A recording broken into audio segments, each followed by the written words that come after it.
इन बोली आत्माओं को भ्रमित कर रखा है जो उनके अनुयायी हैं।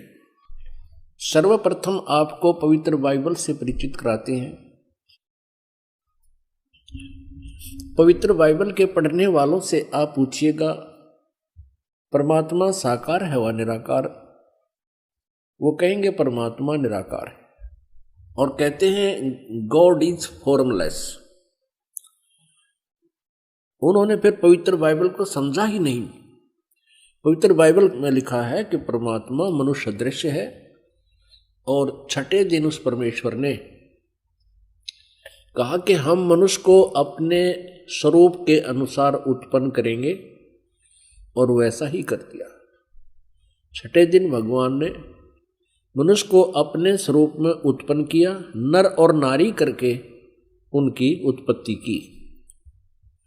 अब देखिएगा प्रमाण पवित्र बाइबल में। पवित्र बाइबल संपूर्ण जीवन अध्ययन बाइबल, पवित्र बाइबल संपूर्ण जीवन अध्ययन बाइबल, संपादक हैं डेविड स्टुअर्ट, अंग्रेजी,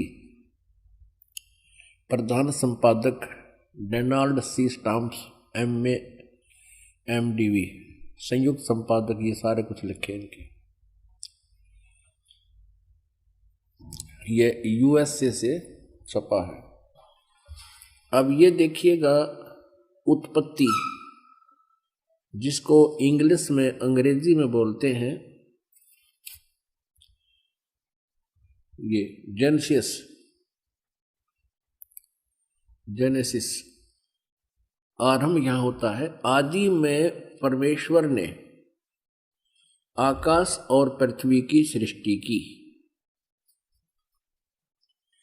पृथ्वी बेडौल और सुनसान पड़ी थी और गहरे जल के ऊपर अंधियारा था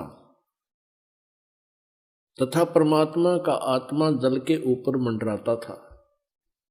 जब परमेश्वर ने कहा कि उजियाला हो तो उजियाला हो गया और परमेश्वर ने उजियाले को देखा कि अच्छा है और परमेश्वर ने उजियाले को अंधियारे से अलग किया और परमेश्वर ने उजियाले को दिन, अंधियारे को रात कहा। सांझ हुई फिर भोर हुआ, भोर माने सुबह। इस प्रकार ये पहला दिन की रचना की प्रभु ने, परमात्मा ने, परमेश्वर ने। फिर परमेश्वर ने कहा कि जल के बीच एक ऐसा अंतर हो कि जल दो भाग हो जाए, तब ऐसा ही होगा। तथा इस प्रकार सांझ हुई फिर भोर हुआ, ये दूसरा दिन हो गया। फिर तीसरे दिन कुछ और रचना की, सांझ हुई फिर भोर हुआ, फिर ये तीसरा दिन हो गया। ये फिर सांझ हुई फिर भोर हुआ, ये चौथा दिन हो गया। कुछ और रचना की परमात्मा ने, चौथा दिन हो गया। फिर ये प्रश्न नंबर 5 पे, तथा फिर और बहुत सी रचनाएं की परमेश्वर ने, तो सांझ हुई फिर भोर हुआ, इस प्रकार ये 5वां दिन हो गया। अब हम छठा दिन पढ़ेंगे।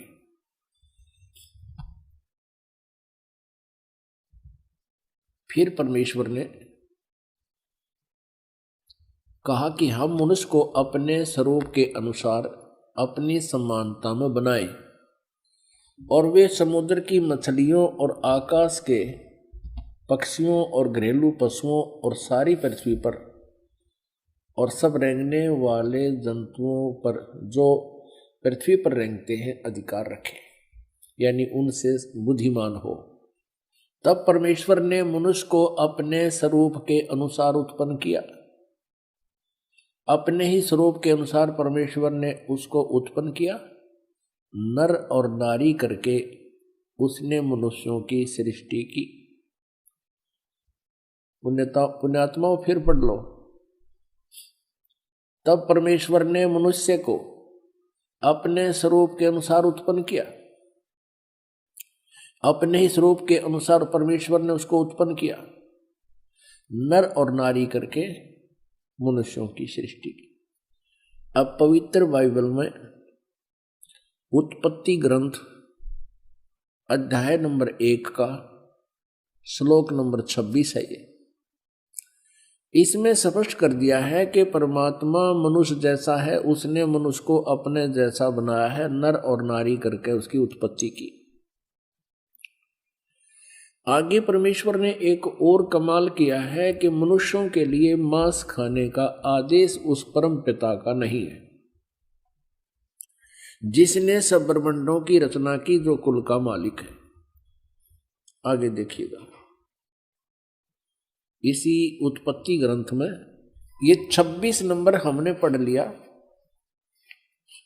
27 नंबर में कि मनुष्य 27, 26 और 27 में यही व्यवस्था बताई है। ये 27 श्लोक में लिखा है कि तब परमेश्वर ने मनुष्य को अपने स्वरूप के अनुसार उत्पन्न किया, अपने स्वरूप के अनुसार परमेश्वर ने उसको उत्पन्न किया और नर और नारी करके मनुष्यों की सृष्टि की। अब 29 श्लोक में देखो, फिर परमेश्वर ने उनसे कहा, मनुष्यों को, सुनो, जितने बीज वाले छोटे छोटे पेड़ सारी पृथ्वी के ऊपर हैं और जितने वृक्षों में बीज वाले फल होते हैं, वे सब मैंने तुमको दिए हैं, वे तुम्हारे भोजन के लिए। अब पूर्ण परमात्मा का कोई आदेश नहीं है मांस आहार करने का किसी भी मनुष्य को, और ये कितना बुरी तरह खाते हैं ये ईसाई लोग। तब सांझ हुई, फिर भोर हुआ, इस प्रकार 6वां दिन हो गया। ये और बहुत सी रचनाएं की इसके बाद। अब 7वां दिन देखो,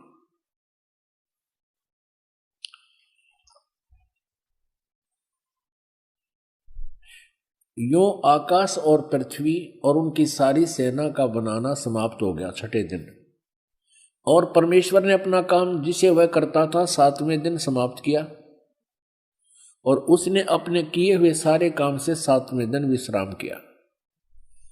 और परमेश्वर ने 7वें दिन को आशीष दिया, उसे पवित्र ठहराया, सृष्टि के सारी रचना के काम से विश्राम लिया। अब पवित्र बाइबल से बहुत सी रहस्य जो है सामने आएंगे। एक और प्रमाण दिखाते हैं इसी पवित्र बाइबल में, ये देखिएगा, ये प्रश्न नंबर 11 पर भी यही समर्थन है। ये उत्पत्ति ग्रंथ है, 4-5 अध्याय हम चल रहे हैं। अब 5वां अध्याय में भी यही स्पष्ट किया स्टार्ट में, आदम से नूह तक का इसमें जिक्र है, विवरण है। आदम की वंशावली यह है कि जब परमेश्वर ने मनुष्य की सृष्टि की तब अपने ही स्वरूप में उसको बनाया। अब डबल दूसरी बार फिर यहाँ पर प्रमाणित कर दिया कि परमेश्वर ने मनुष्य की सृष्टि की तब अपने ही स्वरूप के में उसको बनाया।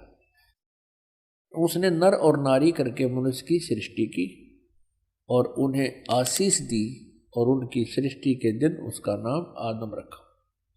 अब स्पष्ट हो गया, 2 बार फिर कह दिया। अब आगे दिखाते हैं, ये भी दिखाते हैं कि ये 3 हैं जो इनको कंट्रोल करते हैं। किसको? ईसाई धर्म को। ये देखिए, वो 3 हैं, 3 का भी प्रमाण आपको देते हैं। ये देखिएगा, ये है 24 पृष्ठ और वही उत्पत्ति यानी जेनेसिस 17-18। 3 अतिथि। अब्राहम ममरे के बांज वृक्षों के बीच कड़ी धूप के समय तंबू के द्वार पर बैठा हुआ था अब्राहम। तब यूहन्ना ने उसे दर्शन दिया। उसने आंखें उठाकर दृष्टि की तो क्या देखा कि 3 पुरुष उसके सामने खड़े। ये तीनों ब्रह्मा विष्णु महेश। जब उसने उन्हें देखा तब उनसे भेंट करने के लिए तंबू के द्वार से दौड़ा और भूमि पर गिरकर दंडवत की और कहने लगा, हे प्रभु, यदि मुझ पर तेरी अनुग्रह दृष्टि है तो मैं विनती करता हूँ, अपने दास के पास से चले न जाना। मैं थोड़ा सा जल लाता हूँ और आप अपने पांव धोकर इस वृक्ष के नीचे विश्राम करें। फिर मैं एक टुकड़ा रोटी ले आऊं और उसे आप अपने अपने जीव को तृप्त करें, तब उसके पश्चात आगे बढ़ें, क्योंकि आप अपने दास के पास इसलिए पधारे हैं। उन्होंने कहा, जैसा तू कहता है वैसा कर। अब देखो पुण्यात्मा, इस पवित्र बाइबल ने यह सिद्ध कर दिया कि परमात्मा मनुष्य सदृश है वो साकार है, मनुष्य जैसा है, क्योंकि उसने मनुष्यों की सृष्टि अपने स्वरूप के अनुसार की। दूसरा कंसेप्ट ये क्लियर कर दिया कि 7वें दिन तख्त पर जा बैठा, उसने विश्राम किया। उसके बाद इस काल के हाथ में बागडोर आ गई, ब्रह्म के हाथ में, और इसने अपने तीनों पुत्रों को ये बागडोर संभाल रखी है, श्री ब्रह्मा, श्री विष्णु, श्री शिव जी को। आपने ये भी देख लिया कि भगवान किसी दृष्टिकोण से भी निराकार नहीं है, वो साकार है। पूर्ण परमात्मा भी साकार है जिसने सारे ब्रह्मांडों की रचना की, और आगे ये देवता भी साकार है जो वाटिका में घूम रहा है, उनसे बातें कर रहा है, उन आदम और हवा के कपड़े सिलवा रहा है। और फिर अब्राहम नाम के एक महापुरुष हुए हैं ईसाई धर्म में, ईसा जी से पूर्व की बातें हैं, आदम जी के बाद की बातें। तो उसने देखा कि 3 भगवान खड़े सामने, उनको दंडवत प्रणाम किया। तो परमात्मा निराकार कहां से रहा, ये कहां से लाई ये सिद्धांत? ये था लोकवेद। लोकवेद वो होता है जो दंत कथा होती है, जो सदग्रंथों के विपरीत होता है।